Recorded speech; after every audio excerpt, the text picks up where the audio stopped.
again! Never again! Never again! Never again!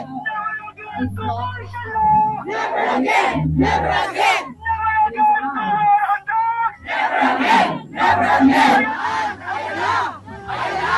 Ayan na ang kabataan! Ayan na! Ayan na! Ayan na ang kabataan! Solusyon sa korupsyon! People power!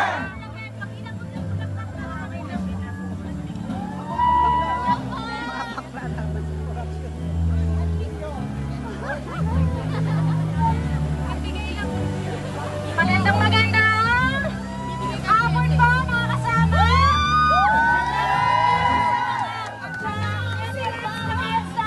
May mensahe po mula kay Kiko mula sa kayo. Magandang umaga po sa pwersa ng People Power noon ng 1986. Bayani ng Pilipinas na tumindig laban sa kanupitan ng diktadura na nag-aalay ng kanilang oras, ng kanilang lakas, yung iba ng kanilang buhay upang maging malaya tayo ngayon. Maraming salamat sa mga pwersa ninyo at sa pagtindig ninyo hanggang ngayon. Magandang hapon po din po sa pwersa ng bukas at pwersa ng ngayon. Mga kabataan, na ako po'y parating nakakapal po na kayo yung nangunguna sa laban natin ngayon nung September pa hanggang ngayon. Kabataan yung nangunguna at tayo kami na po na medyo nasa gitna na millennials ay sumusunod na lang po. Maraming salamat sa inyo. Ngayon po magkakaroon po tayo ng salubungan.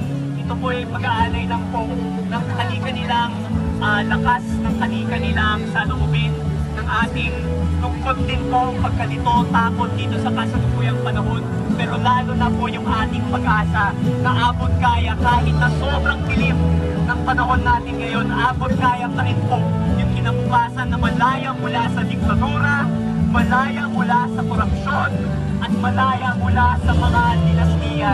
Kaya mga kasama, maraming salamat na nandito po ngayon. Mahal na mahal ko po kayong lahat.